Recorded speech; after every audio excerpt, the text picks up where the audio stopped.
빛의 자녀, 세상의 빛, 대구중앙교회. 빛의 자녀는 어떤 사람이죠?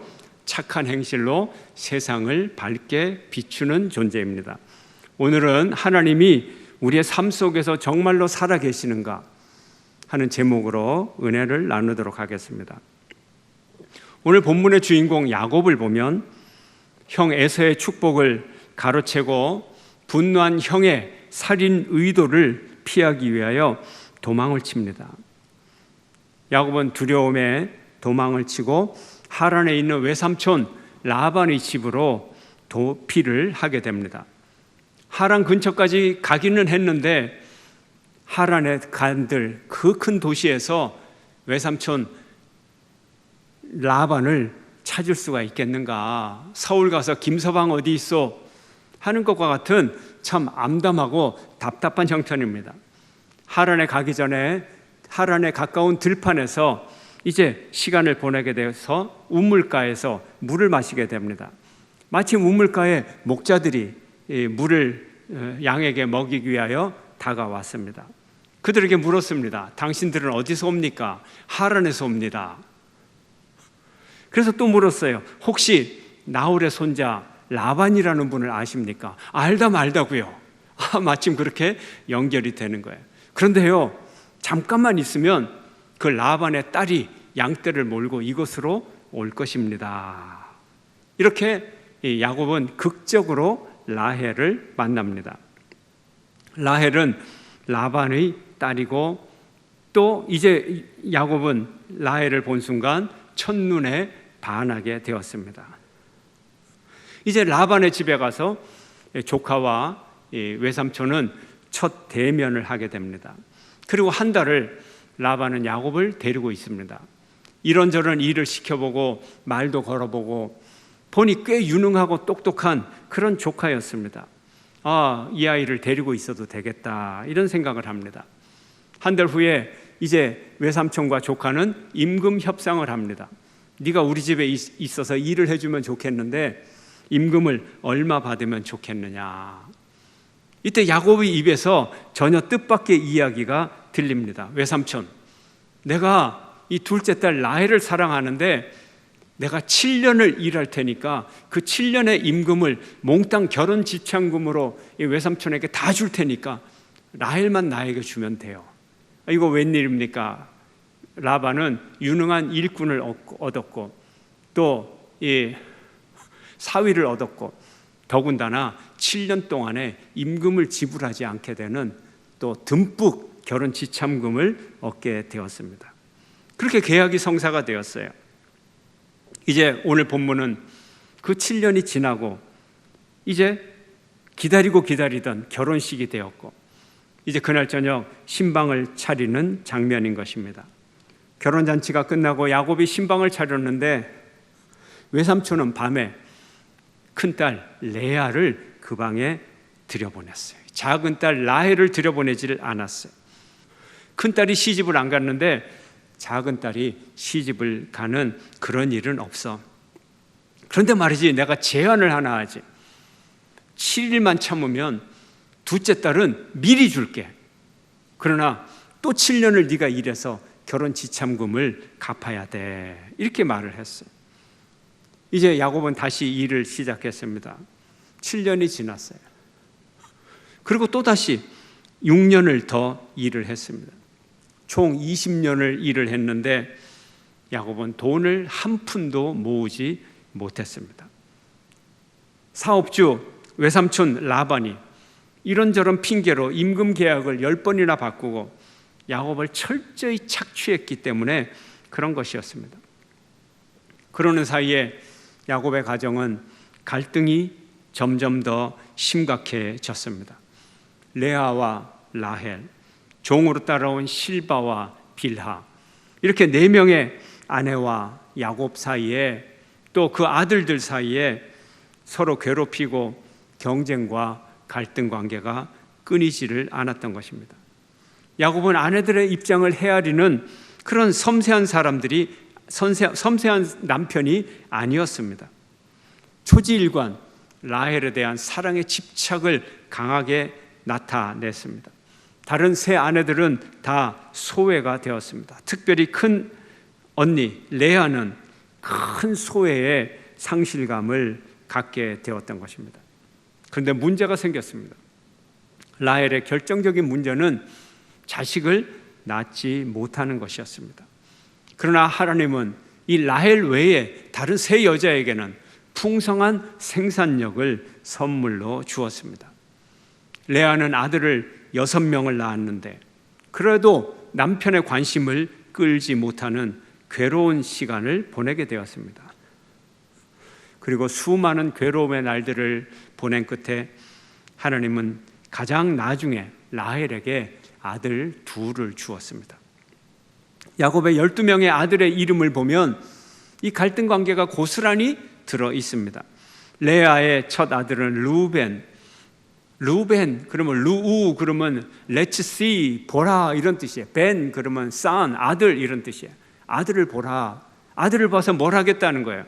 이 아들을 낳은 나를 좀 봐주세요. 내게 관심을 좀 가져주세요. 이게 큰 아들의 이름이에요. 시므온 들으심. 누굴 들어요? 하나님이 내 기도를 들었어요. 그렇게 기도하지만은 남편을 향하여 이렇게 아들을 2명이나 낳았는데 이제 내 말을 좀 듣겠죠? 들으세요. 세 번째 아들은 레위 연합함. 그냥 연합이 아니에요. 남편과 나를 좀 연합시켜 줬으면 좋겠지. 아들이 셋인데 남편의 마음이 내게 연합되지 않겠어? 이런. 네 번째 아들은 찬송. 내가 아들을 4명을 낳았는데 하나님께 나를 좀 찬양해 주겠죠. 5번째 아들은 이삭을 값을 쳐주었다는 거예요. 뭘 값을 쳐줘요? 큰아들 루벤이 나무를 가지고 왔는데 이게 합판채라고 하는 부부관계 좋은 나무를 갖고 왔어요. 이거를 라헬에게 팔아서 그 판값이 뭐냐? 오늘 밤에 남편을 내 방에 들어오게 해라. 그래서 심지어 아들들이 가지고 온 나무를 가지고도 값으로 거래하고 남편을 그날 밤 하룻밤 사고 그 값을 지불했다. 스불론 거함. 아들 6 낳았으면 야곱이 좀 이제는 라헬을 찾아가지 않고 내게 좀 와야 되지 않아요? 예, 그런 마음이죠. 비라가 낳은 아들의 이름은 어떤가요? 단, 억울함을 풀다. 남편의 마음에 억울함을 좀 풀어야 되겠다. 근데 풀지 못했죠. 납달리, 경쟁함. 실바가 낳은 아들은요, 갓, 복됨. 무슨 복이에요? 남편이 주는 복을 갖고 싶은 거죠. 아셀, 기쁨. 남편의 기쁨을 좀 가져야 되겠다. 이제 마지막에 라헬이 낳은 자식의 이름은 요셉은 더하며 베냐민은 죽으면서 낳은 아들이라 그의 이름을 오른손의 아들 베냐민이라고 지었던 것입니다. 이렇게 아들들의 이름에조차 사랑을 더 받으려는 두 여인의 경쟁 관계와 가정의 갈등을 반영하고 있는 것입니다. 그러면서 야곱은 또한 열심히 일했는데도 여전히 빈털털이 나그네 처지였습니다. 그는 일은 일대로 열심히 몰두하는 타입이요, 사랑은 사랑대로 미친 듯이 정열적으로 몰두하는 열심히 있는 삶을 살았는데 그에게 남는 것이 아무것도 없었습니다.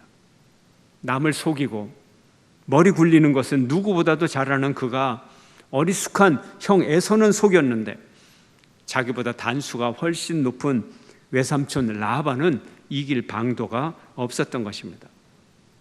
이 둘 사이의 경쟁 관계가 동등한 것이 아니라 라반은 모든 것을 가진 기득권자였기 때문에 아무것도 없는 야곱은 이길 방법이 없었던 것입니다.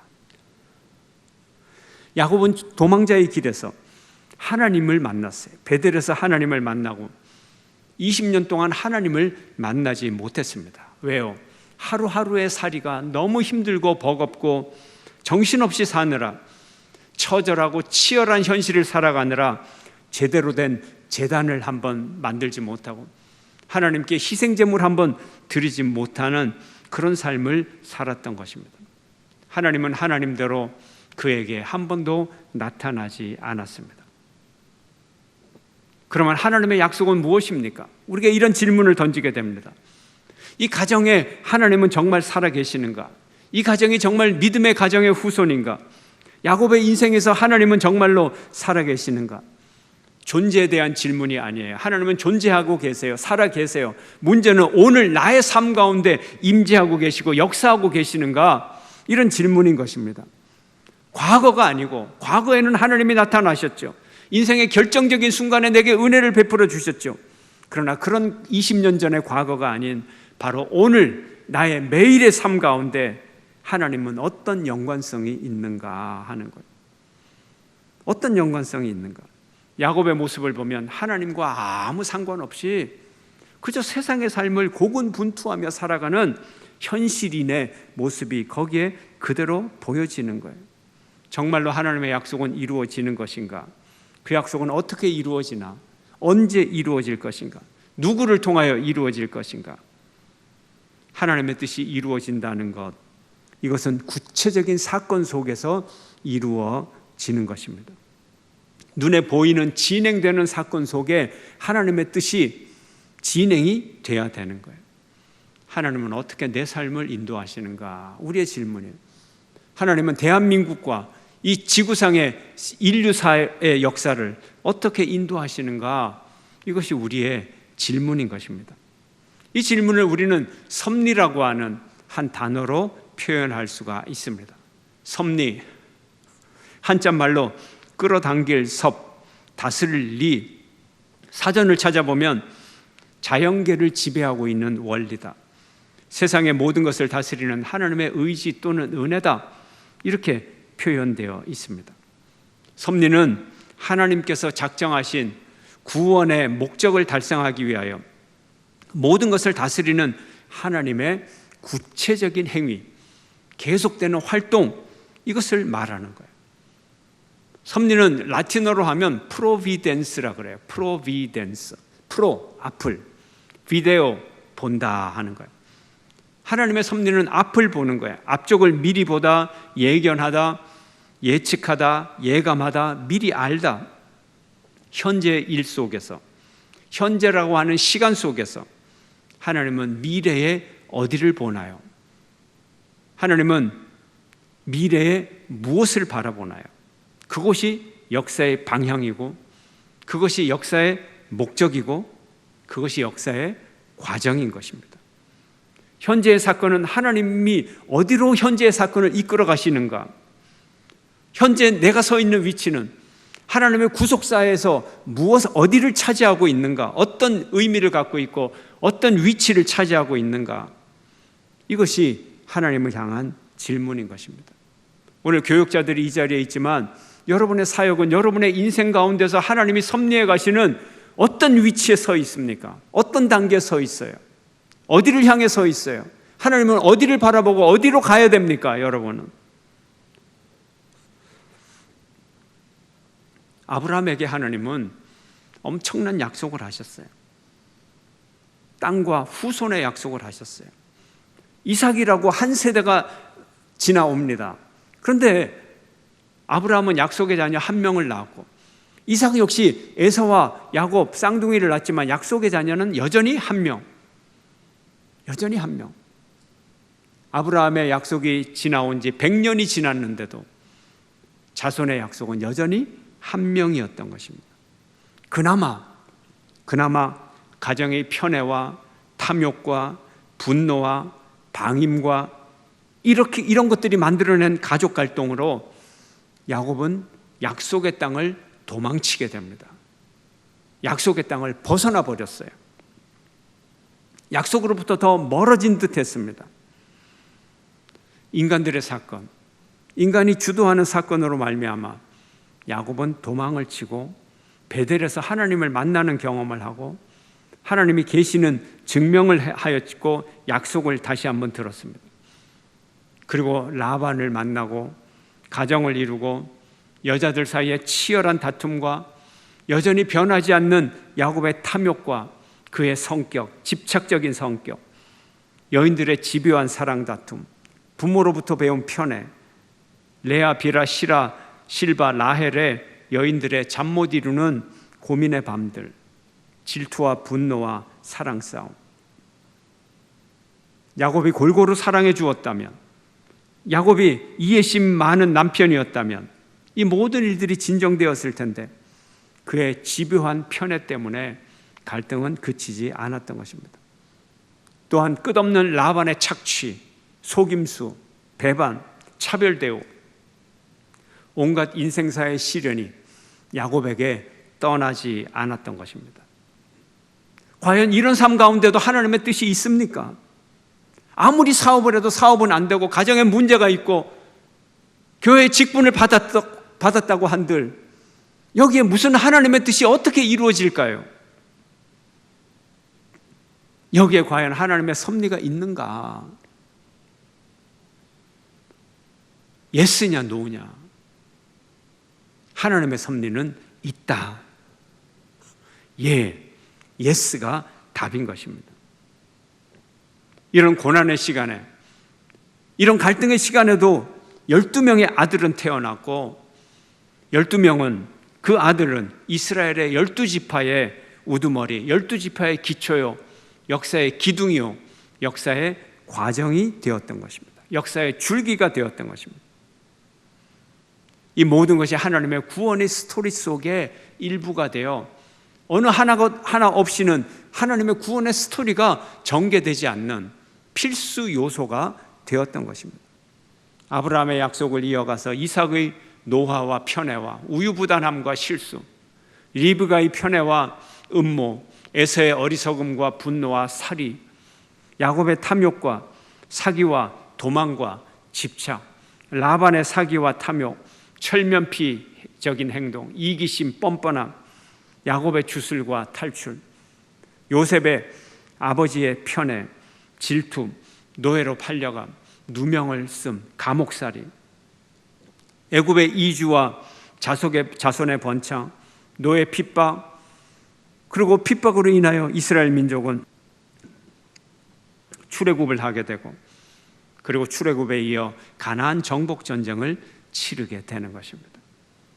이 모든 일련의 사건 속에, 모든 일련의 스토리 속에 하나님이 함께 계셨습니다. 모든 무의미와 갈등과 고통으로 점철된 그것이 하나님의 구속사의 구속 요소가 되었고 스토리의 일부가 되었던 것입니다. 하나님의 섭리는 나중에 분명해지는 것입니다. 하나님의 섭리는 믿음을 가진 자에게 나타나는 것입니다. 우리가 하나님의 섭리를 어떻게 알 수 있나요? 계시를 통해서 알 수가 있습니다. 계시란 우리가 하나님을 아는 것이 아니라 하나님이 스스로 우리에게 자신을 알려주시는 사건 그리고 과정을 의미하는 것입니다. 야곱이 생활인으로 20년을 스스로 선택하고 스스로 싸우며 살았지만 이제 그 후에 하나님이 나타나셔서 그에게 그 사건의 의미를 말씀해 주시고 미래를 약속해 주셨던 것입니다. 하나님은 에서와 야곱에게 주신 후손의 약속을 이루어 가십니다. 지금까지 야곱은 에서와 복중에서 싸우고 장자권을 두고 경쟁했으며 그의 아내인 라헬과 레아도 서로 시기하고 경쟁했습니다. 잠잠히 하나님이 복 주심을 기다리지 못하고 모두 자기 힘으로 쟁취하려고 했기에 그가 약속을 성취하는 과정은 그리 순탄한 길이 아니었습니다. 그럼에도 불구하고 하나님은 약속을 무효로 돌리지 아니하고 그 모든 과정을 통해 약속을 이루어 주셨던 것입니다. 야곱은 12아들을 낳았어요.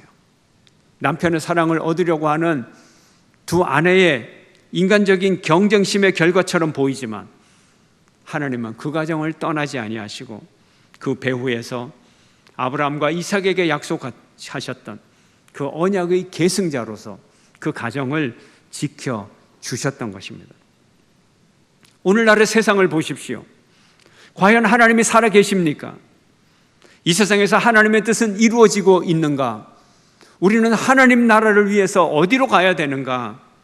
전 세계적으로 보면 종잡을 데 없는 인류의 이전 투구로 말미암아 이것들로 가득 찬 세상을 우리는 살아가고 있습니다. 악인들의 손에서 뜻없이 흘러가는 것처럼 보이는 그런 세상입니다. 그런 세상이에요. 하나님의 통치는 여전하며 그분의 계획은 당신의 지혜를 따라 성취되어 가고 있다는 것이 믿음의 눈을 가진 사람에게 보여지는 하나님의 계획인 것입니다. 오늘 우리는 3.1운동 101주년을 맞았습니다. 교회와 교회 지도자들이 앞장선 독립운동이었어요. 세계사에서 칭송받을 만한 가장 아름다운 사건 중에 하나였던 것입니다.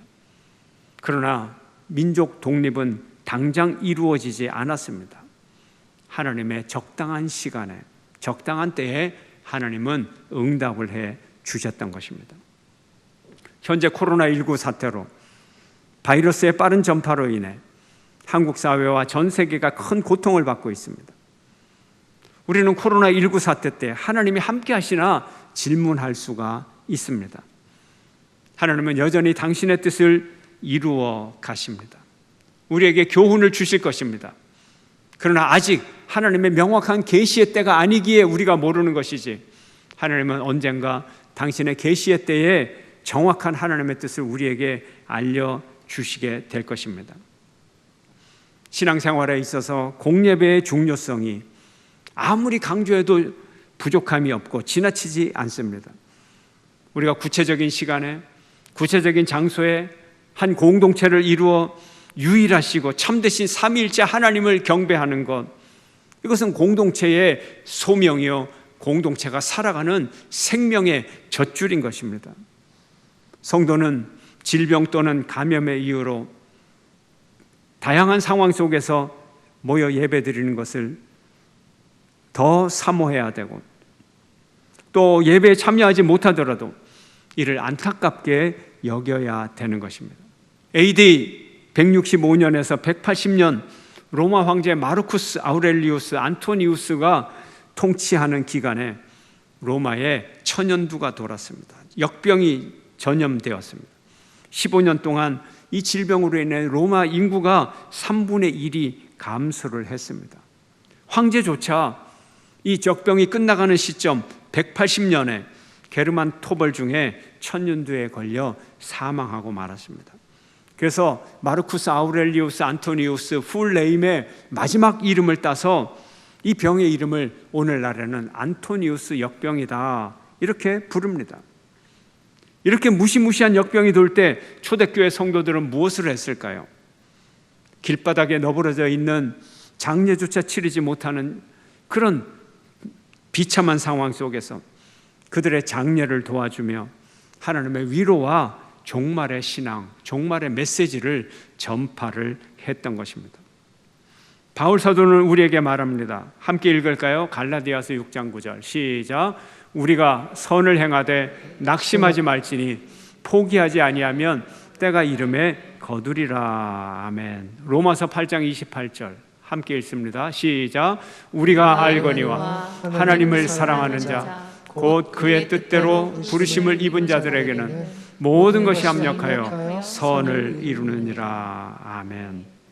성도들은 두려워할 필요가 없습니다.